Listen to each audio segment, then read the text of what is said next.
السلام عليكم ورحمة الله وبركاته. وعليكم السلام ورحمة الله وبركاته.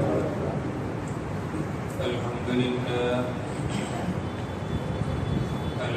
لله نحمده ونستعينه ونستغفره ونعوذ بالله من شرور أنفسنا ومن سيئات أعمالنا. من يهده الله فلا مضل له ومن يضلله فلا هادي له. ونشهد أن لا إله إلا الله وحده لا شريك له. ونشهد أن سيدنا ونبينا ومولانا محمدا عبده ورسوله الذي أرسله بالحق بشيرا ونذيرا وداعيا إلى الله بإذنه وسراجا منيرا. فقد قال الله تبارك وتعالى في كلامه المجيد وفرقانه الحميد: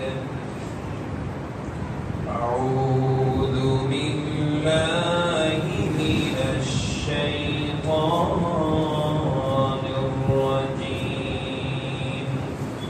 بسم الله الرحمن الرحيم.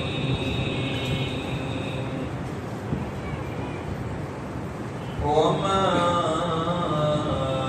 أرسلناك إلا رحمة للعالمين. قال رسول الله صلى الله عليه وسلم: بعثت لأتمم مكارم الأخلاق. صدق الله العظيم وصدق رسوله النبي الكريم، ونحن على ذلك لمن الشاهدين والشاكرين والذاكرين، والحمد لله رب العالمين. সবাই দরুদ ইব্রাহিম পড়ি। اللهم صل على محمد وعلى آل محمد كما صليت على إبراهيم وعلى آل إبراهيم إنك حميد مجيد.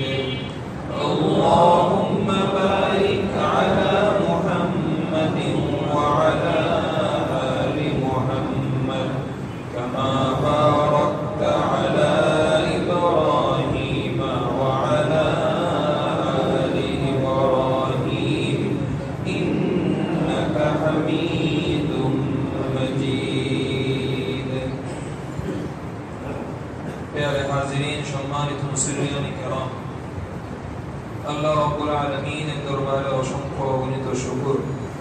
মহান আল্লাহ রাব্বুল আলামিন দয়া করে, মায়া করে, বড় মহব্বত করে আমাদেরকে পবিত্র জুমা নামাজ আদায় করার জন্য সর্বাগ্রে মসজিদে উপস্থিত হওয়ার তৌফিক দান করেছেন। মহান মালিক মহান রব্বুল আলামিনের দরবারে অন্তরের অন্তঃস্থল থেকে শুকর আদায় করি। সকলে বলি আলহামদুলিল্লাহ। সম্মানিত মুসলিয়ান কিরাম, সিরাতুন নবী সাল্লাল্লাহু আলাইহি ওয়াসাল্লাম শিরোনামে রাসূলুল্লাহ সাল্লাল্লাহু আলাইহি ওয়াসাল্লামের জীবন ইতিহাস, তার জীবনী নিয়ে আমরা কিছুটা আলোচনা করতেছিলাম। আলোচনায় রাসূলুল্লাহ সাল্লাল্লাহু আলাইহি ওয়াসাল্লামের জন্মলগ্নে, জন্মের পূর্বে এবং জন্মের সময় বিভিন্ন অলৌকিক ঘটনা প্রকাশ পেয়েছিল, যে সমস্ত অলৌকিক ঘটনাগুলোকে সিরাতের পরিভাষায়, ইতিহাসের পরিভাষায় ইরহাসাত বলা হয়। এই আলোচনা হয়েছিল গত সপ্তাহে। নবী নবুয়ত লাভের আগে তার মাধ্যমে আল্লাহ রাব্বুল আলামিন যে সমস্ত অলৌকিক ঘটনারাজি প্রকাশ করেন ওগুলোকে ইরহাসাত বলা হয়। নবী নবুয়ত লাভ করার পর তার দ্বারা যে সমস্ত অলৌকিক ঘটনা প্রকাশ পায় ওগুলোকে মুজিজা বলা হয়। নবীর উম্মত, নবীর সুন্নতের পূর্ণ অনুসারী, ফরজ, ওয়াজিব, সুন্নত, নফল, মুস্তাহাব সব কিছুকে পূর্ণভাবে পালন করে এমন ব্যক্তি আল্লাহ পাকের এমন বিশেষ পেয়ারা বান্দাদের হাতে যদি অলৌকিক কোনো ঘটনা প্রকাশ পায় তাহলে সেটাকে শরীয়তের পরিভাষায় কারামাত বলা হয়। আর যদি কোনো কাফের অথবা ফাসিক গুনাহগার ব্যক্তির মাধ্যমে কোনো অলৌকিক ঘটনা প্রকাশ পায় এটাকে মুজিজাও বলে না, কারামাতও বলে না, ইরহাসও বলে না, এটাকে বলে শরীয়তের পরিভাষায় ইস্তিদরাজ। প্রাসঙ্গিকভাবে আলোচনা হয়েছিল কে আল্লাহর খাস বান্দা, কে আল্লাহর খাস বান্দা নয়, এটা নির্ণয়ের মানদণ্ড হচ্ছে শরীয়ত। যে ব্যক্তি শরীয়ত পরিপূর্ণভাবে মেনে চলে, সমস্ত ফরজ, ওয়াজিব, সুন্নত বিধান পরিপূর্ণভাবে পালন করে, সেই আল্লাহর ওলি। শুধু অলৌকিক ঘটনা, অলৌকিক পাওয়ার কারো মাধ্যমে প্রকাশ পেলে সে আল্লাহর ওলি এটা প্রমাণ করা যাবে না। কেন? তখন আলোচনা হয়েছিল দাজ্জাল মুসলমান নাকি কাফির? কাফির। শুধু সাধারণ কাফির নয়, স্বীকৃত কাফির, যাকে রাসূল স্বীকৃতি দিয়ে গিয়েছেন যে সে কাফির, যার কপালেও লেখা থাকবে কাফির। তার হাতেও অনেক অলৌকিক কাণ্ড প্রকাশ পাবে। অলৌকিক কাণ্ড প্রকাশ পেলেই যদি আল্লাহর ওলি হয়ে যেত তাহলে দাজ্জালই হতে পারত বড় আল্লাহর ওলি। তাহলে আল্লাহর ওলি হওয়া এটা কিসের উপর নির্ভর? আমলের উপর নির্ভর। ফরজ, ওয়াজিব, সুন্নত কে কত বেশি মানে এটার উপর নির্ভর। এটা মনে রাখতে হবে। এটার দ্বারা আমাদের অনেক গুমরাহি চলে আসে, অনেক পথভ্রষ্টতা চলে আসে, অনেক ভণ্ড বাবার অলৌকিক কাণ্ড কাহিনী দেখে, অনেক মাজার বা ভণ্ড দরবারের অলৌকিক কাণ্ড কাহিনী দেখে আমরা ভক্ত হয়ে যাই। নামাজ পড়ে না, নামাজ লাগে না, গোসল করে না, গোসলকে গোসল, চুল জট বেঁধে রশির মতো লম্বা হয়ে আছে। শরীয়ত যে মানে না তাকে বুজুর্গ মনে করা, তাকে আল্লাহর বিশেষ পেয়ারা বান্দা মনে করা, আল্লাহর ওলি মনে করা, আউলিয়া মনে করা, এটা নিতান্তই গোমরাহি, নিতান্তই পথভ্রষ্টতা। বুজুর্গি কোনটা? আপনি সঠিকভাবে ফরজ, ওয়াজিব, সুন্নত পরিপূর্ণভাবে পালন করেন, এটাই সবচেয়ে বড় বুজুর্গি। রাসূল এটা তালিম নিয়ে আসেননি কার থেকে কে বেশি অলৌকিক কাণ্ড কাহিনী প্রকাশ করতে পারে। রাসূল দাওয়াত নিয়ে এসেছেন নামাজের, তাওহীদের, যাকাতের, হজ, রোজার দাওয়াত রাসূল নিয়ে এসেছেন। অলৌকিক কাণ্ড প্রকাশ করার দাওয়াত রাসূল নিয়ে আসেননি। সুতরাং রাসূলের এই দ্বীনের মিশন হচ্ছে মানুষকে ফরজ, ওয়াজিব, মুস্তাহাব আমলের উপর উঠিয়ে দেওয়া, যাতে সমস্ত মানুষ হারাম ছেড়ে হালালে চলে আসে, গুনাহ ছেড়ে নেকের পথে চলে আসে। এই দাওয়াত রাসূল দিয়েছেন। রাসূলের কোন হাদিসে এর প্রমাণ নেই। আল্লাহ তাআলার কিতাবে কোরআনুল কারীমের 30 পারার কোন আয়াতে এমন প্রমাণ নেই যে অলৌকিক কাণ্ড প্রকাশ করার পেছনে তোমরা মেহনত করতে থাকো, যার মাধ্যমে অলৌকিক কাণ্ড প্রকাশ পাবে, সেই বুজুর্গ, সেই ওলি, এমন কোন একটি আয়াত, কোন একটি হাদিসের মধ্যে প্রমাণ নেই। প্রমাণ কোনটা আছে? রাসূল দাওয়াত নিয়ে এসেছেন, নামাজ পড়ো, যাকাত দাও, রোজা রাখো, গোসল ফরজ হলে গোসল করো, তুমি যাকাত প্রদান করো, হজ ফরজ হলে হজ করো, সুন্নত যে নামাজগুলো আছে সঠিকভাবে আদায় করো। রাসূল তার এই জীবনে, বিশেষ করে নবুয়ত লাভের পরবর্তী 23 বছরের জীবনে যে আদর্শ রেখে গিয়েছেন, মাথা তালু থেকে নিয়ে পায়ের নিচ পর্যন্ত নিজের ব্যক্তি জীবন, পারিবারিক জীবন, রাষ্ট্রীয় জীবন, সামাজিক জীবন, জাতীয় আন্তর্জাতিক সর্বক্ষেত্রে রাসূলের সুন্নাত বাস্তবায়ন করা, এটাই হলো সবচেয়ে বড় বুজুর্গি, এটাই সবচেয়ে বড় কারামাত, এটাই সবচেয়ে বড় কারামাত। এটাই গত সপ্তাহে ঘটনা শুনিয়েছিলাম যে বলেছিলেন যে 30 বছর পর্যন্ত আমার একটা সুন্নাত ছুটতে দেখেছো তুমি? আদেমকে বলেছিলেন যে 30 বছর আমার কাছে ছিলে, কোনো কারামত দেখো নাই, কিন্তু 30 বছর পর্যন্ত কোনো একদিন আমার একটা সুন্নাত ছুটতে দেখেছো? তাই না, এর থেকে বড় কারামত আর কোনটা হতে পারে? সুবহানাল্লাহ। তাহলে কি শিখলাম? কারামতের পিছনে ছুটবো নাকি শরীয়তের পিছনে? শরীয়তের পিছনে। শরীয়ত মানতে চায় না ওরা বলে মারেফাতকে আঁকড়ে ধরো, শরীয়তকে লাঠি মারো। বলেন নাউজুবিল্লাহ। মারেফাত শব্দের অর্থ হলো পরিচয় লাভ করা। বলেন মারেফাত শব্দের অর্থ কি? পরিচয় লাভ করা। তো মারেফাত শব্দের একদম সহজ অর্থ হলো আল্লাহকে চিনা, আল্লাহর পরিচয় লাভ করা।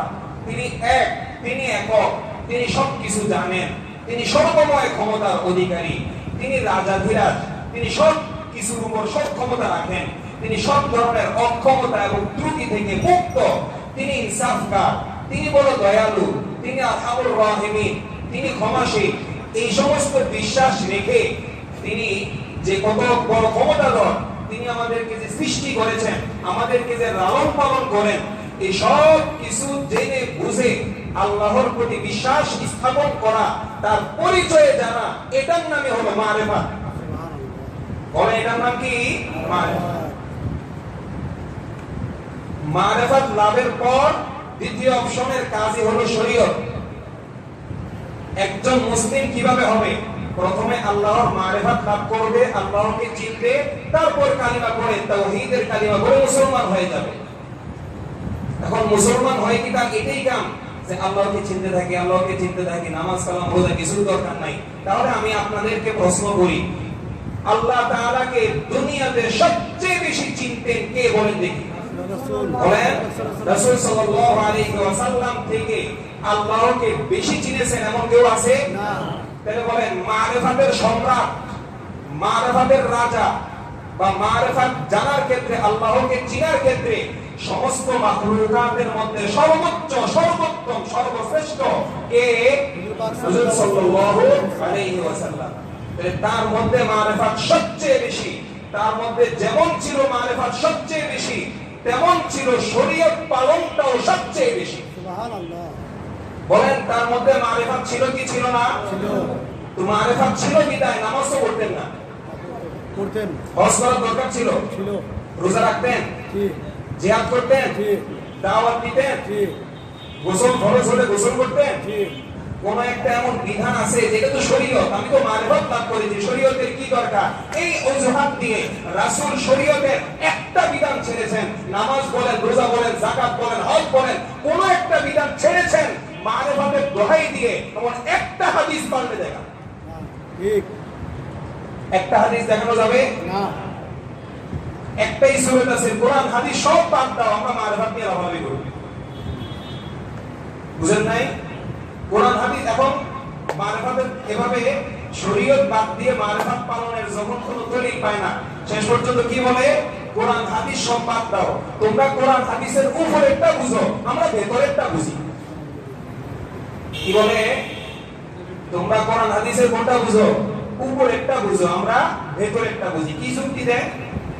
নামাজ, কোরআন শরীফে সালাতের কথা আসছে, সালাতের অর্থ দোয়া, তো আমরা মনে মনে আল্লাহর কাছে যে কত দোয়া কালাম করি, এটাই হয়ে গেছে নামাজ। বলেন নাউজুবিল্লাহ। যাকাত শব্দের অর্থ হলো পবিত্রতা। আমরা আমরা নফসটাকে পবিত্র করি, এটাই হয়ে যাচ্ছে যাকাত। বলেন নাউজুবিল্লাহ। হজ মানে ইচ্ছা করা। আর হজ্জ শব্দের আরবি অর্থ হলো ইচ্ছা করা। আমরা আল্লাহকে ইচ্ছা করে সব সময় তাকে নিয়ে ধ্যান করি, সুতরাং আমাদের হজ হয়ে গেছে। নাউজুবিল্লাহ বলেন। এমন ব্যাখ্যা যদি কেউ ঈমান আনে, এমন ব্যাখ্যা কেউ মানে, শরীয়তের পরিভাষায় তাকে জিন্দিক বলা হয়, অর্থাৎ বড় লেভেলের কাফির।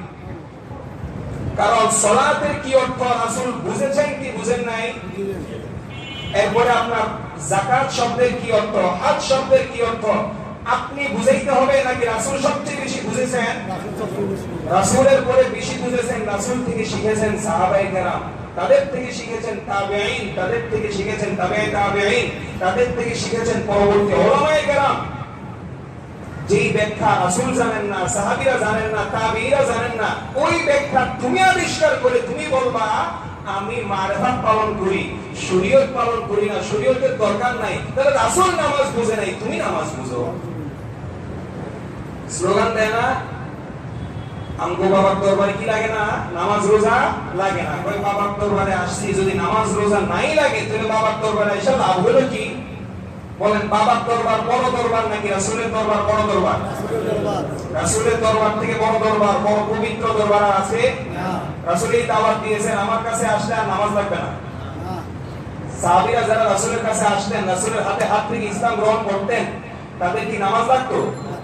লাগতো। তাহলে আপনার বাবার দরবার কত বড় দরবার হয়ে গেল যে রাসূলের দরবারে নামাজ লাগে, ওনার দরবারে নামাজ লাগে না।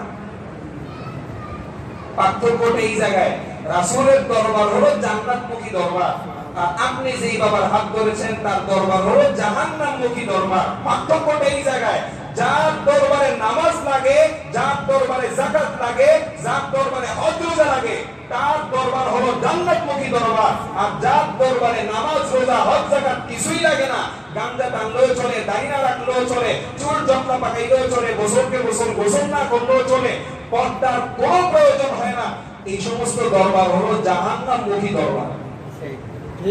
শয়তান বলে আমি অবসর হলাম, আমি কি হয়ে গেলাম? অবসর হয়ে গেলাম।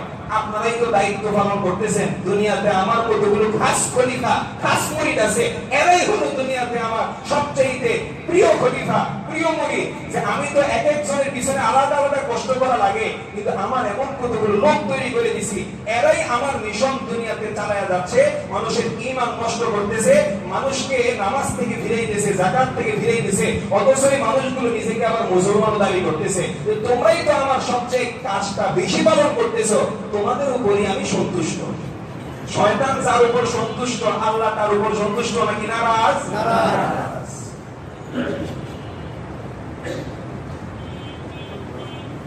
তাহলে আমাদের আলোচনা কথাটা খুব বুঝতে হবে। অলৌকিক কাণ্ড দেখলেই তার পেছনে ছুটে যাবে না, অলৌকিক কাণ্ড দেখলেই তার পেছনে ছুটা যাবে না। গায়েবী মাজারের এক কাহিনী আছে। এক জায়গায় গায়েবী মাজার নাকি হয়েছে এমন, দুইটা কলা গাছ এটার উপরে বা 2 বস্তা আটা ময়দা এগুলো ঢালছে, এর উপর মাটি দিয়ে সমান করে দিয়েছে। আপনার কলা গাছটা স্বভাবতই এমন, এটা যখন এটার ভেতরে পানিতে ভরপুর, দেখেছেন তো কলা গাছ, তো এটা যখন আস্তে আস্তে মাটির নিচে চাপা পড়ে আছে, এটা পচে যাবে না?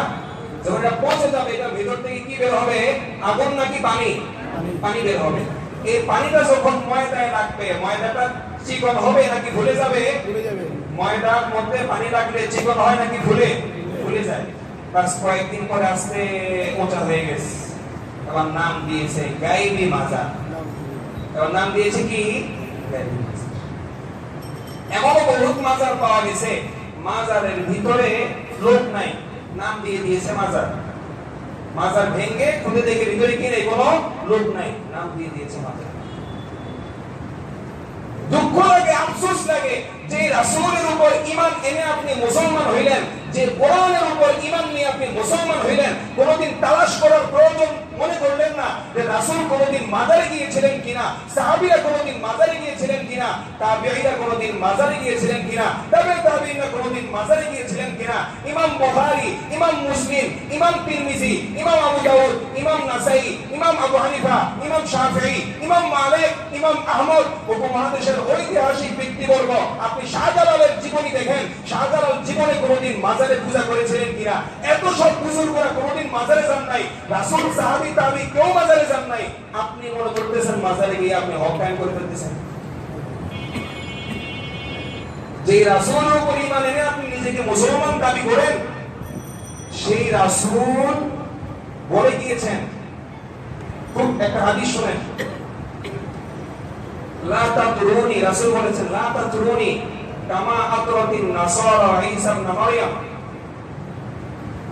নাসারা মানে খ্রিস্টান।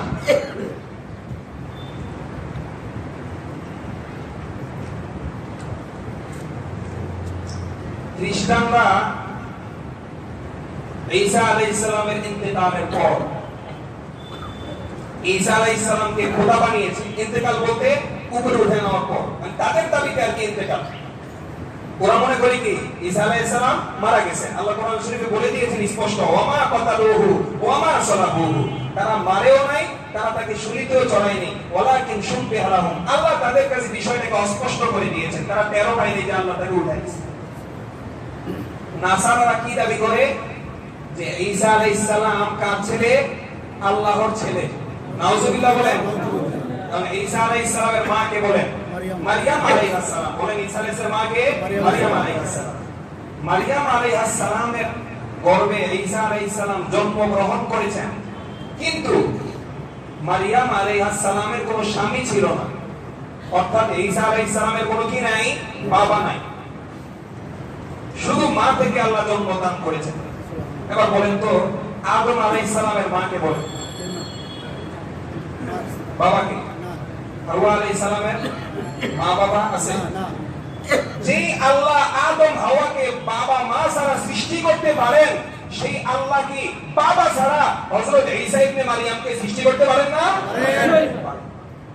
আল্লাহ কোরআনে বিস্তারিত বিবরণ দিয়েছেন।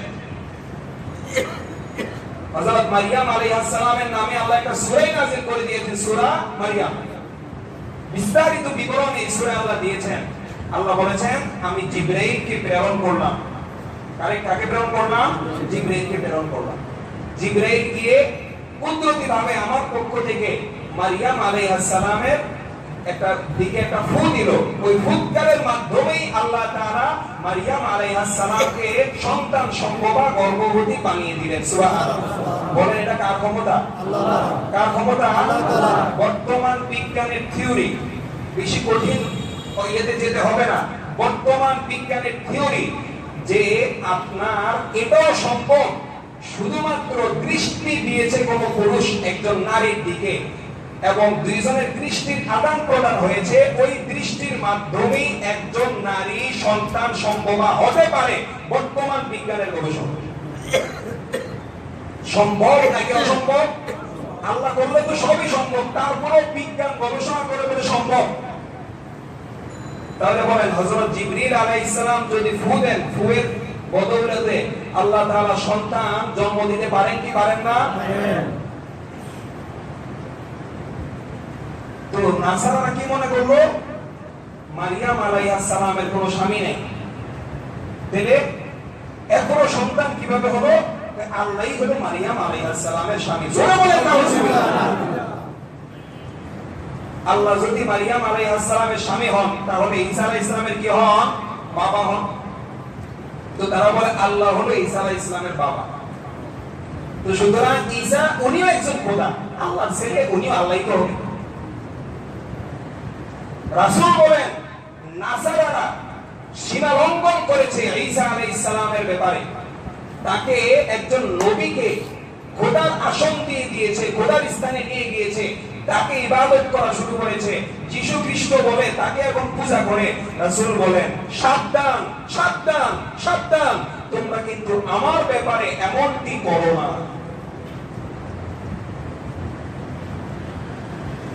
অন্য হাদিসে আসছে রাসূল স্পষ্ট বলে দিয়েছেন, তোমরা কখনো আমার কবরে সিজদা করো না, আমার কবরকে কখনো সিজদার স্থান বানাইও না।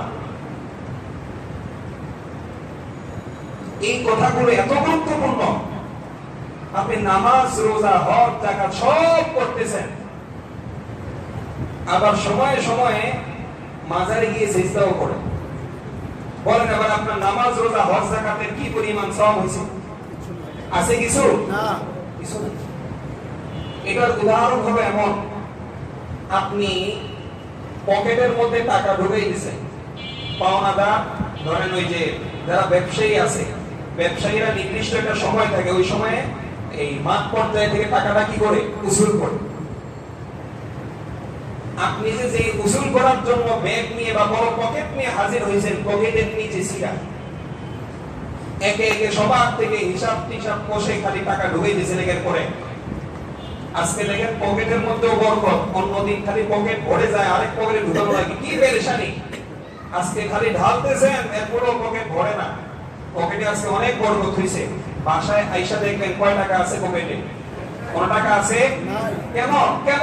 পকেটের তলা লাগানো নাই, পকেটের তলা ঠিক নাই, উপর দিয়ে যতই টাকা ভরেন এক টাকাও থাকবে না। ঠিক তদ্রুপ আপনার নিকট সবচেয়ে দামি জিনিস হলো ঈমান। আপনার জীবনের সবচেয়ে বড় মূল্যবান হাতিয়ার হলো ঈমান। সুতরাং মনে রাখতে হবে, এমন কোন কাজ করা যাবে না, এমন কোন কথা বলা যাবে না, এমন কোন বিশ্বাস আকীদা পোষণ করা যাবে না যার মাধ্যমে আমার ঈমান ক্ষতিগ্রস্ত হয়।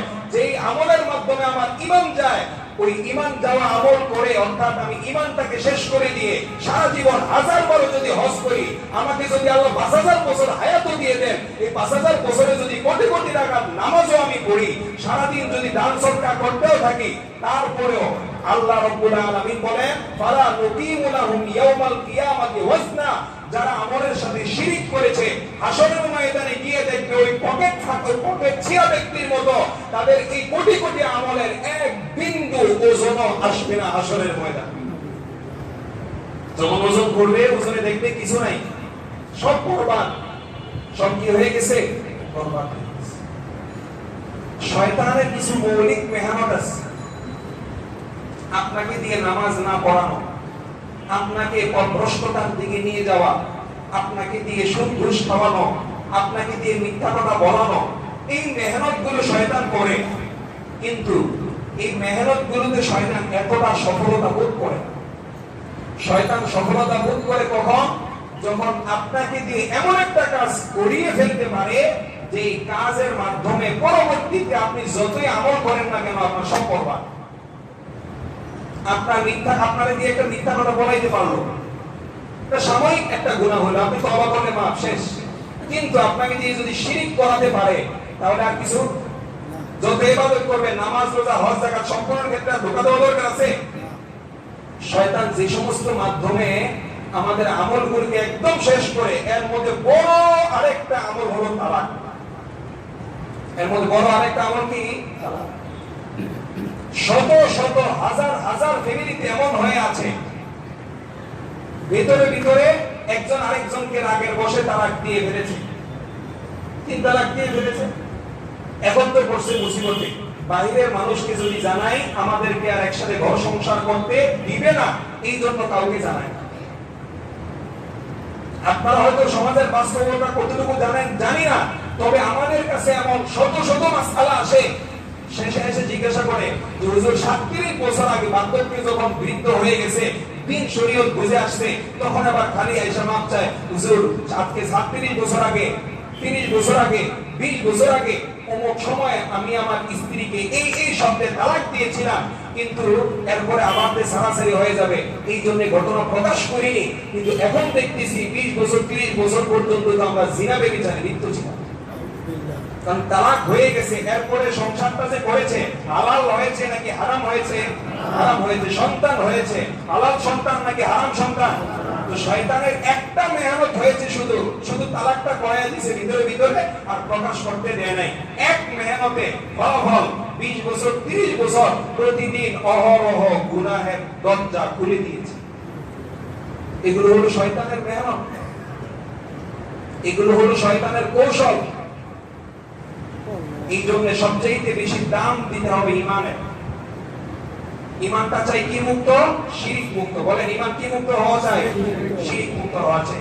কোরআন শরীফ আল্লাহ বলেছেন ইন্নাল্লাহা লা ইয়াগফিরু আন ইউশরাকা বিহি ওয়া ইয়াগফিরু মা দুনা যালিকা লিমান ইয়াশা। আমি নামাজ পড়ি নাই, রোজা রাখি নাই, হজ না করার গুনাহ আছে, মিথ্যা বলার গুনাহ আছে, সুদ ঘুষ খাওয়ার গুনাহ আছে। আল্লাহ বলেন ইচ্ছা করলে আমি যাকে খুশি তাকে maaf করে দিতে পারি, কিন্তু আমি আল্লাহ একটা কথার ব্যাপারে, একটা গুনাহের ব্যাপারে তোমাদেরকে জানিয়ে দিচ্ছি, কশিন কালেও কখনো আসলে দুনিয়াতে আমি একটা গুনাহ কখনোই maaf করব না, সেটা হলো আমার সাথে শিরক করা। তুমি যদি শিরক থেকে তওবা করে হকের দিকে ফিরে আসো, তাহলে তুমি ক্ষমা পাইতে পারো। না হলে এমনিতে আমি দয়া করে আরহামুর রাহিমিন হিসেবে তোমাকে maaf করে দিব। রাসূল শাফাত করে সুপারিশ করে তোমাকে maaf নেওয়াইয়া দিবেন, এইটার আশা করো না। রাগের বশে অনেক সময় আমরা বলে ফেলি, আল্লাহ দেখে না, আল্লাহ খালি আমারই এমন এমন কষ্ট দেয়, আমি নামাজ পড়ি আর আমার উপরই যত মুসিবত। বলে ফেলি রাগের মাথায়, উপরই কথা। সাথে সাথে তওবা করে নিবেন, ভুলে চুলে যদি কখনো এই ধরনের কথা বলে ফেলেন, খুব সাবধান, খুব সাবধান। আরো একটা আছে, ঝগড়াঝাটি করে একজন আরেকজনকে কাফের বলে গালি দিয়ে দেয়, আছে নাকি নাই? আছে। ঝগড়াঝাটি হয়েছে, কাফের। রাসূল বলেন সে যদি কাফের না হয়ে থাকে তাহলে তুই কাফের, যে গালি দিয়েছে সেই কাফের। হাদিস। এই জন্য কাফের বলে যেন তেন যাকে খুশি তাকে গালি দিয়ে দেওয়া যাবে না। কুফরি বিষয়টা এত সহজ নয়, এত পাতলা নয়। আফসোসের বিষয় যে কুফরিকে মোকাবেলা করার জন্য, যে কুফরি মুক্ত সমাজ গঠন করার জন্য রাসূলের আগমন। গত সপ্তাহে বলেছি, রাসূল যখন দুনিয়াতে আগমন করেছেন, তারকাগুলো মনে হয় যেন দুনিয়াতে এখনই নেমে পড়বে। মা আমেনার ঘরে একদম আলোকিত হয়ে গিয়েছে। এগুলো দিয়ে কিসের সুসংবাদ? রাসূল আসতেছেন, কুফরির অন্ধকার দূর হবে, ঈমানের আলো ছড়িয়ে পড়বে। তাহলে রাসূলের মিশন ছিল কি? কুফর শিরক দূর করা, ঈমান আনয়ন করা, ঈমানের দাওয়াত পৌঁছে দেওয়া, ঈমান ছড়িয়ে দেওয়া।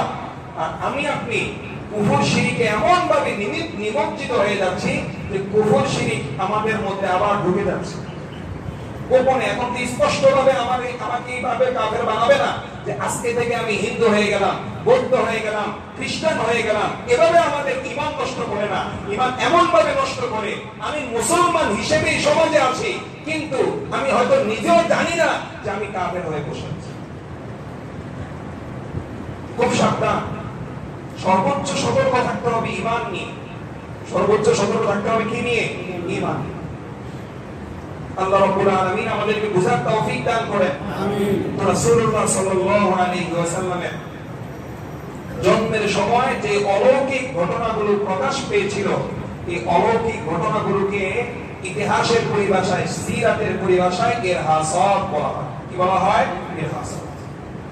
রাসূলুল্লাহ সাল্লাল্লাহু আলাইহি ওয়াসাল্লাম জন্মগ্রহণ কত সনে করেছেন? এই ব্যাপারে ইংরেজি সন এটা পরে বলি, আগে আরবি সন বলি। আরবি হিসেবে তখন তো আমি আগেও বলেছি সন চালু হয়নি। সন চালু হয়েছে রাসূলের ইন্তেকালের পর। হযরত ওমর ইবনে খাত্তাব সর্বপ্রথম চালু করেছেন। বাকি শুরুটা ধরেছেন কখন থেকে? হিজরত থেকে। এইজন্য হিজরি বর্ষ বলা হয়। তো এর আগে তখন আরবি সন ছিল না, তবে আরবি মাস ছিল। মুহররম, সফর, রবিউল আউয়াল, এই মাসগুলো আরো আগে থেকে ছিল। রাসূলুল্লাহ সাল্লাল্লাহু আলাইহি ওয়াসাল্লাম রবিউল আউয়াল মাসে জন্মগ্রহণ করেছেন। কত তারিখে অনেক মতবিরোধ, তবে ইতিহাসবিদগণ দুইটা তারিখকে বেশি প্রাধান্য দিয়েছেন। একটা হলো ৮ তারিখ, আরেকটা হলো ৯ তারিখ। কোন মাসে? রবিউল আউয়াল মাসে। ১২ তারিখ এটা আমাদের মাঝে প্রসিদ্ধ যে ১২ তারিখে রাসূলের জন্ম।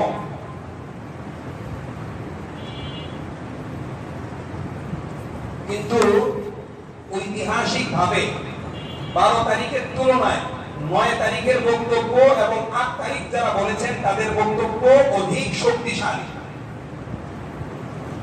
অধিকাংশ মুহাদ্দিস এবং মুআররিখ ইতিহাসবিদগণ বলেছেন রবিউল আউয়ালের 8 তারিখে জন্ম রাসূল সাল্লাল্লাহু আলাইহি ওয়াসাল্লাম।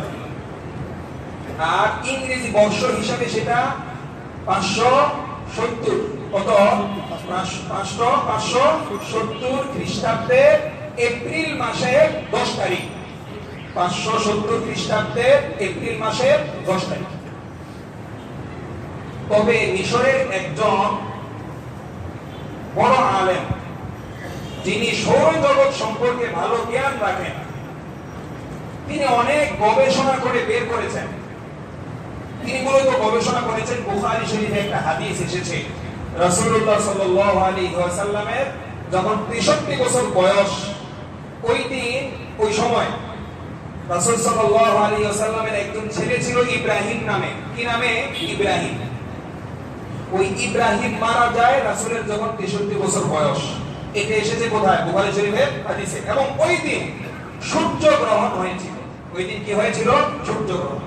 তো ওই মাহমুদ পাশা সাহেব উনি ওই সূর্য গ্রহণটা তো আপনার সৌরজগতের হিসাব নিকাশ করলে পাওয়া যায় যে কত সনে কত ইয়েতে হয়েছে। ওই হিসাব করে উনি বের করেছেন যে 632 খ্রিস্টাব্দে আপনার এই সূর্য গ্রহণ হয়েছে 632 খ্রিস্টাব্দের 7 বা 8 জানুয়ারি সকাল 8:30। ওই সূত্র ধরে এবার রাসূলের জন্ম 63 বছর আগে একটা হিসাব করেছেন উনি। ওই হিসাব দিয়ে উনি বের করেছেন যে রবিউল আউয়ালের 8 তারিখ নয়, বরং 9 তারিখে রাসূলের জন্ম হয়েছে। তো যাই হোক, আর ওটা ছিল ইংরেজি তারিখ হিসাবে 571 খ্রিস্টাব্দের 20 এপ্রিল। মাহমুদ পাশা যে বক্তব্য দিয়েছেন সেটা সেই মত অনুযায়ী সেটা ছিল 571 খ্রিস্টাব্দের 20। যাই হোক, একটা তারিখে রাসূল সাল্লাল্লাহু আলাইহি ওয়াসাল্লামের জন্ম হলো। গত সপ্তাহে আলোচনা হয়েছে রাসূল মায়ের গর্ভ থেকে যখন দুনিয়াতে এসেছেন একদম পবিত্র অবস্থায়, শরীরের মধ্যে কি ছিল না? কোনো ময়লা ছিল না। রাসূলুল্লাহ সাল্লাল্লাহু আলাইহি ওয়াসাল্লামের জন্মের খবর তার আত্মীয়-স্বজনকে জানানো হলো। রাসূলের চাচাদের মধ্যে একজন ছিল আবু লাহাব। বলেন কি নাম? আবু লাহাব। কোরআন শরীফে সূরা লাহাব একটা আছে না? তাব্বাত ইয়াদা আবি লাহাব। রাসূলের চাচা আবু লাহাব তো কাবা শরীফের মধ্যে ছিল। সেই জায়গার মধ্যে বসা অবস্থায় আবু লাহাবের একজন দাসী ছিল সুয়াইবা। বলেন কি নাম? সুয়াইবা। ওই সুয়াইবা দাসী গিয়ে আবু লাহাবের কাছে সংবাদ দেয় যে আপনার ভাতিজা হয়েছে, আপনার যে ভাইয়ের বউ সন্তান সম্ভবা ছিল আব্দুল্লাহ স্ত্রী, সে আজকে সন্তান জন্ম দিয়েছে, এই সুসংবাদ আপনি গ্রহণ করুন। আবু লাহাব সাথে সাথে এত খুশি হয়েছে, এই সুয়াইবাকে তৎক্ষণাৎ আযাদ করে দিয়েছে যে তুমি এত সুন্দর এত ভালো একটা সংবাদ নিয়ে এসেছো, তোমাকে আমি আযাদ করে দিলাম। এটার দ্বারা প্রমাণ হয় নিজের ভাই ভাতিজাকে তারা কি পরিমাণ ভালোবাসতেন। যে ভাতিজা জন্মগ্রহণ করেছে, এই সুসংবাদ নিয়ে এসেছে, শুনেই যে সুসংবাদ নিয়ে এসেছে তাকে আযাদ করে দিয়েছেন। কম মায়ায় নাকি বেশি মায়ায়? বেশি মায়ায়। কিন্তু আবু লাহাব জান্নাতি নাকি জাহান্নামী? খেয়াল করেন, জান্নাতি নাকি জাহান্নামী? রাসূলের বংশের নাকি রাসূলের বংশের বাইরে? রাসূলের চাচা হলে রাসূলের বংশের বাইরের হয় নাকি বংশের ভিতরের হয়? শুরুতে শত্রুতা ছিল নাকি আন্তরিকতা ছিল? আন্তরিকতা। কি ছিল? আন্তরিকতা। আন্তরিকতা কেমন আন্তরিকতা ছিল? রাসূলের জন্মের সংবাদ শুনেই যে সংবাদ নিয়ে এসেছে তাকে আযাদ করে দিয়েছে। কিন্তু এরপরেও এই আবু লাহাব জাহান্নামী হলো। কোরআনের আয়াত দ্বারা প্রমাণিত আবু লাহাব জাহান্নামী, অসংখ্য হাদিস দ্বারা প্রমাণিত আবু লাহাব জাহান্নামী। রাসূলের বংশধর হওয়া সত্ত্বেও আবু লাহাব জাহান্নামী। বুঝতে হবে, খেয়াল করতে হবে আবু লাহাব কেন জাহান্নামী হলো। রাসূল যখন তাওহীদের দাওয়াত দিয়েছেন, ইসলামের দাওয়াত দিয়েছেন, আবু লাহাব গ্রহণ করেছে নাকি বিরোধিতা করেছে? বলেন, গ্রহণ করেছে নাকি বিরোধিতা করেছে? বিরোধিতা করেছে। সুতরাং রাসূলের আপন চাচা হওয়া সত্ত্বেও, আপন বলতে সৎ চাচা, অর্থাৎ এই যেন রাসূলের দাদা আব্দুল মুত্তালিবের কয়েক বিয়ে ছিল। আবু তালেব ছিল রাসূলের একদম আপন চাচা। আব্দুল্লাহর ভাই আবু তালেব, ওনারা দুজন ছিলেন একই ঘরে, আর আবু লাহাব ছিল অন্য ঘরে। সৎ চাচা। তো আবু লাহাব রাসূলের সৎ চাচা হয়, তারপরও সে জাহান্নামী। কেন? রাসূলের তাওহীদের দাওয়াত গ্রহণ করেনি। এর দ্বারা কি বোঝা গেল? এই জমানায় এসে কেউ যদি নিজেকে আওলাদে রাসূল পরিচয় দিয়ে সমাজের মধ্যে বেদাত শিরকের দাওয়াত দিতে চায়, সেটা গ্রহণ করার সুযোগ আছে না। কারণ বর্তমান জমানায় যে আওলাদে রাসূল, সে রাসূলের আত্মীয়তার দিক থেকে বেশি কাছাকাছি নাকি আবু লাহাব বেশি কাছাকাছি? আবু লাহাব। এরপরও আবু লাহাব জাহান্নামে কেন গেল? রাসূল যে দাওয়াত নিয়ে এসেছেন সঠিকটা গ্রহণ করেনি, এই কারণে আবু লাহাব জাহান্নামে গেল। সুতরাং মনে রাখতে হবে, কিয়ামত পর্যন্ত আওলাদে রাসূল দাবি করে, রাসূলের উত্তরসূরি, রাসূলের বংশধর দাবি করে কেউ যদি বেদাত শিরকের দাওয়াত দেয়, কেউ যদি মাজারে যাওয়ার দাওয়াত দেয়, কেউ যদি আপনার জশ্নে জুলুস আর ঈদের মিলাদুন নবী পালন করার দাওয়াত দেয়, গ্রহণ করা যাবে কি যাবে না? যাবে না। কেন যাবে না? কারণ রাসূলের বংশধর হওয়া আসল ফ্যাক্টর নয়। শরীয়ত মানে কি মানে না, কোরআন সুন্নাহ অনুসরণ করে কি করে না, এটাই আসল ফ্যাক্টর। যদি রাসূলের বংশধর হওয়া এটাই হয়তো আসল ফ্যাক্টর, তাহলে আবু লাহাব সবার আগে জান্নাতে চলে যেত। ঠিক। অনেকে আছে রাসূলের বংশধরে এটা বলছে, এটা আবার সত্য না হয়ে পারে, চলবে এটা? না। রাসূল সাল্লাল্লাহু আলাইহি ওয়াসাল্লাম এর আগেও শুনিয়েছি, নিজ আদরের কন্যা, সবচেয়ে আদরের কন্যা ফাতেমা রাদিয়াল্লাহু তাআলা আনহাকে বলেছিলেন, ফাতেমা গো, তোমার কবরের প্রস্তুতি তুমি নাও, তুমি কবরে গিয়ে তুমি নবীর মেয়ে, নবীর কন্যা এই পরিচয় দিয়ে পার পাবে না। রাসূল কাকে বলেছিলেন? নিজের সবচেয়ে আদরের কন্যা। তো বর্তমানে যে আওলাদে রাসূল, সে রাসূলের কতটা কাছাকাছি? 40-42 জন পরে আসবে। আর ফাতেমা একদম রাসূলের সরাসরি মেয়ে। মা ফাতেমার ব্যাপারে যদি রাসূল বলেন শরীয়ত মানো, কোরআন সুন্নাহ মানো, তাহলে জান্নাতি নাইলে জাহান্নামী। তাহলে যদি আপনার রাসূলের 42-50 পুরুষ পরে এসে কেউ বলে শরীয়ত মানলাম না, আমি ঠিক করে কোরআন মানলাম না, হাদিস মানলাম না, আমি না আওলাদে রাসূল, আমার থেকে বড় জান্নাতি আর কে আছে? সঠিক নাকি পথভ্রষ্ট? পথভ্রষ্ট।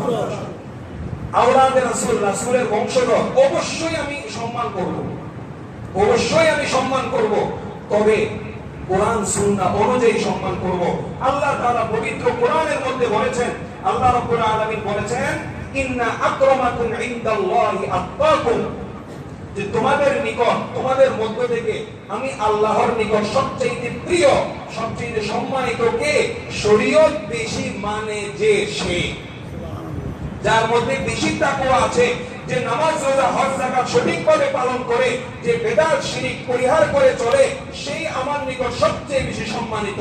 তাহলে আমি রাসূলের পরিবারের লোকদেরকে, রাসূলের বংশধর যদি কেউ হয়, তাকে সম্মান করব কতক্ষণ? শরীয়ত মানে যতক্ষণ। কথা বুঝে আসছে? শরীয়ত মানে যতক্ষণ। কথা বলে বুঝে আসতে হবে। সিরাত থেকে আমাদেরকে শিক্ষা নিতে হবে, সিরাত শরীফের জন্য নয়। কতক্ষণ কিচ্ছা কাহিনী শুনলাম, ঘটনা শুনলাম, শুধু এটার জন্য নয়। সিরাতের প্রতিটা ঘটনায় ঘটনা আমাদের জন্য অনেক কি রয়েছে? শিক্ষা রয়েছে। আবু তালেব রাসূলের এমন চাচা ছিল, আবু লাহাবকে দাওয়াতের পরে শত্রুতা করেছে। আবু তালেব শত্রুতাও করেনি, রাসূলকে বট বৃক্ষের ন্যায় ছায়া দিয়ে রেখেছে। এরপরও সেই আবু তালেব জান্নাতি নাকি জাহান্নামী? কেন জাহান্নামী? রাসূলের দাওয়াতকে কবুল করেন, দাওয়াতকে কবুল করেন শুধু একটা ঈমানের জন্য, শুধু ঈমানের জন্য। আবু লাহাব কেন জাহান্নামী? উত্তর কি? ঈমান আনে নাই। আবু তালেব কেন জাহান্নামী? উত্তর কি? ঈমান আনে নাই। আবু জাহাল কেন জাহান্নামী? উত্তর কি? ঈমান আনে নাই। শুধু ঈমানের সমস্যার কারণে এতগুলো লোক জাহান্নামী হয়ে গেল। রাসূলের আপন চাচা হয়েও, রাসূলের সৎ চাচা হয়েও জাহান্নামী হয়ে গেল। তাহলে আমার ঈমানের মধ্যে যদি ত্রুটি থাকে, আমি কিভাবে আশা করব ঈমানের ত্রুটি নিয়ে, ঈমানের মধ্যে শিরক নিয়ে এরপরও আমি জান্নাতে চলে যাব? আবু লাহাব তার ইন্তেকালের পর আব্বাস রাদিয়াল্লাহু তাআলা স্বপ্ন দেখেন যে আবু লাহাবকে জিজ্ঞাসা করলেন, তোমার কি অবস্থা?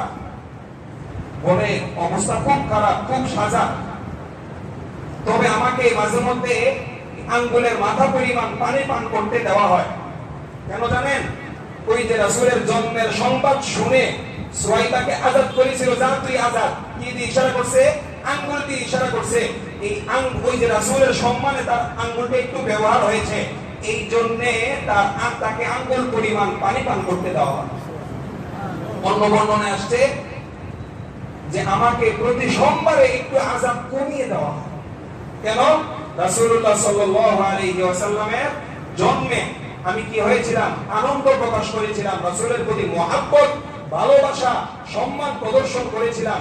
এটার ফল হিসেবে আল্লাহ আমাকে আযাব থেকে কিছুটা নিস্তার দেন। এখন একটু খেয়াল করেন, রাসূলের মহব্বতের মাধ্যমে জান্নাতি হলো নাকি আযাব থেকে একটু নিস্তার পাইলো? আযাব থেকে একটু কমছে। কিন্তু পুরো আযাব থেকে বাঁচতে হলে রাসূলের দাওয়াত কবুল করা লাগবে, তারপরে পুরো জাহান্নামের আযাব থেকে বাঁচা যাবে। সুতরাং এখন যারা নিজেকে আশিক রাসূল বলে দাবি করে, নিজের মধ্যে ইশকে রাসূলে ভরপুর বলে দাবি করে, তাদেরকে বলবো সর্বপ্রথম রাসূল যে নামাজ, রোজা, হজ, যাকাত, সুন্নতের দাওয়াত দিয়েছেন, যে কোরআন সুন্নাহর দাওয়াত দিয়েছেন, সেটাকে আঁকড়ে ধরেন, সেটাকে আঁকড়িয়ে ধরেন, তাহলে আপনিও রাসূলের সাথে জান্নাতে যাবেন। না হয় রাসূলের তাওহীদ গ্রহণ না করে, ঈমানের দাওয়াত ঠিকমতো গ্রহণ না করে, কোরআন সুন্নাহ গ্রহণ না করে শুধু ইশকে নবী, শুধু ইশকে নবী দাবি করবেন। আবু লাহাবের মধ্যে ইশকে নবী ছিল, আবু তালেবের মধ্যে ইশকে নবী ছিল, তারপরেও তারা জাহান্নামী হয়েছে। আপনিও যদি আপনার ঈমান ঠিক না করেন, শুধু ইশকে নবীর সাইনবোর্ড লাগিয়ে জান্নাতে যাওয়া যাবে না। রাসূল সাল্লাল্লাহু আলাইহি ওয়াসাল্লামের জীবন ইতিহাস দ্বারা আল্লাহ এটা পুরো জগৎবাসীর সামনে স্পষ্ট করে দিলেন। রাসূলের বংশ পরিচয় দিয়ে তোমার পার পাওয়া যাবে না। তোমার পার পাইতে হলে একটাই কাজ, রাসূলের দাওয়াতকে শক্তভাবে আঁকড়ে ধরো, তাহলে তুমি ইহকালীন এবং পরকালীন নাজাত পাবে। ছোট্ট একটা কথা বলে শেষ করি। আজকে ফজরের নামাজ চলাকালীন সময় একটা ঘটনা ঘটেছিল না?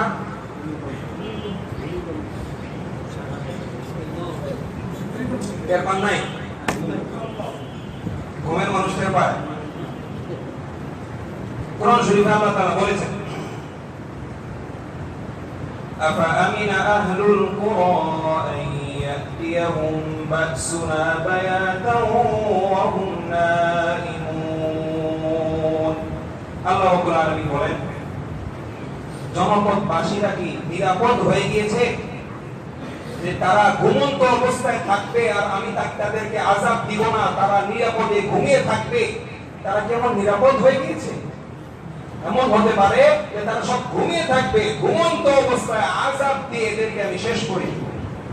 আল্লাহ কোরআনে বলেছেন সূরাতুল আনআমের মধ্যে, আফা আমিনা আহলুল কুরা আন ইয়াতিয়াহুম বাসুনা বায়াতান ওয়া হুম নাইমুন। সূরা আলিফ লাম মিম সিজদার মধ্যে আল্লাহ রাব্বুল আলামিন বলেন, وَلَنُذِيقَنَّهُم مِّنَ الْعَذَابِ الْأَدْنَى دُونَ الْعَذَابِ الْأَكْبَرِ لَعَلَّهُمْ يَرْجِعُونَ। জাহান্নামের সাজা তো অনেক কঠিন সাজা, ওটা তো বড় শাস্তি। ওই জাহান্নামের সাজার আগে দুনিয়াতে আমি একটু হালকা পাতলা মাঝে মধ্যে সাজা দেই, ছোট ছোট সাজা দেই। কেন? যাতে আমার বান্দারা আমার দিকে একটু ফিরে আসে, যাতে আমার বান্দারা আমার দিকে কি করে? আল্লাহ রাব্বুল আলামিন আরো বলেন, আওয়ালাম ইয়াহদি লাহুম কাম আহলাকনা মিন ক্বাবলিহিম মিনাল কুরুনি ইয়ামশুনা ফি মাসাকিনিহিম। আল্লাহ রাব্বুল আলামিন বলেন, আমি কত জনপদ ধ্বংস করে দিয়েছি। ওই সমস্ত এলাকায় তারা ঘুরতে যায়, দেখতে যায়, তারপরেও তারা শিক্ষা লাভ করে না, তারা হেদায়েতের দিকে ফিরে আসে না। এই আয়াতগুলো দ্বারা এটাই প্রমাণিত হয় যে আল্লাহ বলতেছেন, আমি বড় আযাবের আগে ছোট আযাব কেন দেই? যাতে তোমরা আমার দিকে ফিরে আসো, তোমরা আমার দিকে ফিরে আসো। এই ভূমিকম্পটা ছিল আল্লাহ রাব্বুল আলামিনের পক্ষ থেকে একটা মেসেজ, একটা বার্তা যে বান্দা, তোমার গুনাহের পাল্লা ভারী হয়ে যাচ্ছে, তোমার নাফরমানি বেশি হয়ে যাচ্ছে, তুমি গুনাহের মধ্যে একদম ডুবে আছো। আমি ডাক দিচ্ছি, আমি ভূমিকম্পের মাধ্যমে তোমাকে একটু সতর্ক করলাম, তোমার কাছে একটা মেসেজ পাঠালাম, তোমার কাছে একটা বার্তা পাঠালাম, বান্দা আর ঘুমিয়ে থেকো না, আর অলস থেকো না, তুমি আর হারাম কাজে লিপ্ত থেকো না, তুমি গান বাদ্য জিনা ব্যভিচার সুদ ঘুষ হারাম কাজে ডুবে থেকো না। আমি ডাক দিচ্ছি বান্দা, তোমার জন্য না বড় আযাব রেডি আছে, এখনো তুমি আমার দিকে ফিরে আসো, আমার দিকে ফিরে আসো, আমার দিকে ফিরে আসো। আল্লাহ রাব্বুল আলামিন এটার মাধ্যমে একটা ডাক দিলেন। একটু চিন্তা করেন, একটু চিন্তা করেন, ভূমিকম্পের মাত্রাটা যদি আর 2-3 পয়েন্ট বেশি হতো, সময়টা আরো একটু বেশি নিত, লক্ষ লক্ষ মানুষের মৃত্যু হয়ে যেত। আপনি একটু ভেবে দেখেন, ওই সময়টা ফজরের নামাজ চলছিল বা ফজরের নামাজ শুরু হচ্ছে, এমন তাই না? সারা দেশে এই মুহূর্তে যখন ভূমিকম্পটা আসলো, তাই আমার মৃত্যু যদি এমন অবস্থায় হতো যে আমি এখন ঘরের মধ্যে ফজরের নামাজ পালন না করে ঘুমিয়ে আছি, তাহলে আমার এই মৃত্যুটা কতই না নিকৃষ্ট মৃত্যু হইতো, যে আল্লাহ রাব্বুল আলামিনের একটা শেষ বিধান আমার জীবনের ফরজ নামাজ ফজরের নামাজটা আমি পালন না করে অবহেলা করে শয়তানের ডাকে সাড়া দিয়ে ঘুমিয়ে আছি। এই অবস্থায় যদি আমার মৃত্যুটা হতো, তাহলে চিন্তা করে দেখেন আমার এই মৃত্যুটা আমার জন্য কতটা ক্ষতির কারণ হতো। জীবনের শেষটা হলো আমার গুনাহ অবস্থায়। আর অপরদিকে যদি নামাজি বান্দা যারা আছে, যদি এমন হতো আল্লাহ না করুক ভূমিকম্পের কারণে মসজিদ ধসে পড়েছে, সব নামাজি মানুষ মারা গিয়েছে, চিন্তা করে দেখেন এদের মৃত্যুটা কত সুন্দর মৃত্যু, এদের মৃত্যুটা কত সুন্দর মৃত্যু। আল্লাহকে চেষ্টা করা অবস্থায়, আল্লাহর কালাম তেলাওয়াত করা অবস্থায়, তার কুদরতি চেহারার সামনে দাঁড়ানো অবস্থায় এরপর মৃত্যু হয়েছে, তাদের মৃত্যুটা কত সুন্দর মৃত্যু। আমি যখন ঘুমিয়ে যাই, আল্লাহ বলেন 24 পারা 3 পৃষ্ঠা আল্লাহ রাব্বুল আলামিন বলেন, আল্লাহু ইয়াতাওয়াফাল আনফুসা হিনা মাউতিহা ওয়াল্লাতী লাম তামুত ফি মানামিহা। আল্লাহ রাব্বুল আলামিন বলেন, যার এখনো মৃত্যুর সময় আসে নাই, তাকে আমি যখন ঘুম পাড়াই, ঘুমের নিয়ামত যখন তাকে আমি দান করি, তখন তাকে আমি এক ধরনের মৃত্যু দিয়ে দেই। তার রূহটা এখন আমার কবজায় থাকে। যার ব্যাপারে মৃত্যুর ফয়সালা হয়ে গিয়েছে, তার রূহটা তার দেহের মধ্যে ফিরিয়ে দেই না, ঘুমের মধ্যেই মারা যায়। আর যার এখনো মৃত্যুর ফয়সালা হয় নাই, তার রূহটা তার ভেতরে আবার ফিরিয়ে দেওয়া হয়, তারপরে সে আবার জাগ্রত হয়ে এরপরে আবার জীবন যাপন করতে পারে। সুতরাং মনে রাখতে হবে, এই ঘুমটাও আমার জন্য একটা মৃত্যু। প্রতিদিন আমি ঘুমাচ্ছি, আসলে এটা ঘুম নয়, আমাকে স্মরণ করিয়ে দিচ্ছে আমার মৃত্যুর সময় ঘনে আসছে। আমি অর্ধেক মৃত্যুবরণ করলাম, হয়তো এমন একদিন আমি ঘুম যাবো যে ঘুম থেকে আমি আর উঠবো না। এই জন্য ঘুমের আগে নিজেকে ওইভাবে প্রস্তুত করে ঘুমাইতে হবে যে আমি একটা গুনাহ অবস্থায়ও যাতে মৃত্যুবরণ না করি। আমি যদি ঘুম অবস্থায় মারা যাই, আমি যদি নিদ্রা অবস্থায় মারা যাই, আমার ঈমানটা যাতে তাজা থাকে, আমার আমলনামায় যাতে কোনো গুনাহ না থাকে, আমার দিলের মধ্যে যাতে আল্লাহ পাকের প্রতি ইশক ও মুহাব্বত দ্বারা পরিপূর্ণ থাকে, এমন প্রস্তুতি নিয়ে ঘুমাইতে হবে। আল্লাহ রাব্বুল আলামিন আমাদের সকলকে তৌফিক দান করুন, বলেন আমিন। এই জন্য এটা আমাদের জন্য আল্লাহ পাকের পক্ষ থেকে বড় মেসেজ, বড় মেসেজ। সবাইকে উদাত্ত আহ্বান থাকবে, ফজরের নামাজের সময় আমাদের উদাসীনতা বেশি। সবাই আমার কাছে মুসল্লিরাও এসে বলে, ইমাম মুয়াজ্জিন সাহেবরাও বলে, হুজুর অন্যান্য নামাজে মুসল্লি পাওয়া যায়, ফজরের নামাজে মুসল্লি নেই। করে কি ঘুমিয়ে থাকে, 9টা-10টার দিকে যখন উঠে তখন উঠে কাজা নামাজ পড়ে। আরে ভাই, আপনি যে প্রতিদিন কাজা নামাজ পড়তেছেন, একদিন যখন একদম মৃত্যু ডাক চলে আসবে ফজরের ওয়াক্তে, ফজরের কাজাটাও পড়তে পারলেন না, মৃত্যু হয়ে গেল, তখন আপনার জীবনের শেষ মুহূর্তটা বেনামাজি অবস্থায় আপনি মৃত্যু হবে। অনেকে নামাজি আছে, 5 ওয়াক্ত নামাজি, ফজরের নামাজটা ঘুমের থেকে উঠে না। এই জন্য আপনার পায়ে ধরে বলি, এই অভ্যাস করবেন না। ফজরের নামাজে উঠে যান, ওযু করেন, মসজিদে এসে জামাতের সহিত নামাজ পড়েন, এরপর আপনি ঘুমান, আপনাকে আমি বাধা দিব না, কিন্তু ফজরের নামাজ নিয়ে অবহেলা করবেন না। এই সময় যদি আল্লাহর আযাব চলে আসে, আর নিস্তার নাই। আল্লাহ মাঝে মাঝে দেখায় দেন, তুই এখনো করতে পারিস, এরপরে হেদায়েত দিস না কেন? আল্লাহ আমাদেরকে ধমক দিচ্ছেন। আল্লাহ আমাদের সকলকে বুঝার তৌফিক দান করেন, হিদায়াতের পথে আসার তৌফিক দান করেন। আমিন। ওয়া মা তাওফীক ইল্লা বিল্লাহ। আসসালামু আলাইকুম ওয়া রাহমাতুল্লাহি ওয়া বারাকাতুহু।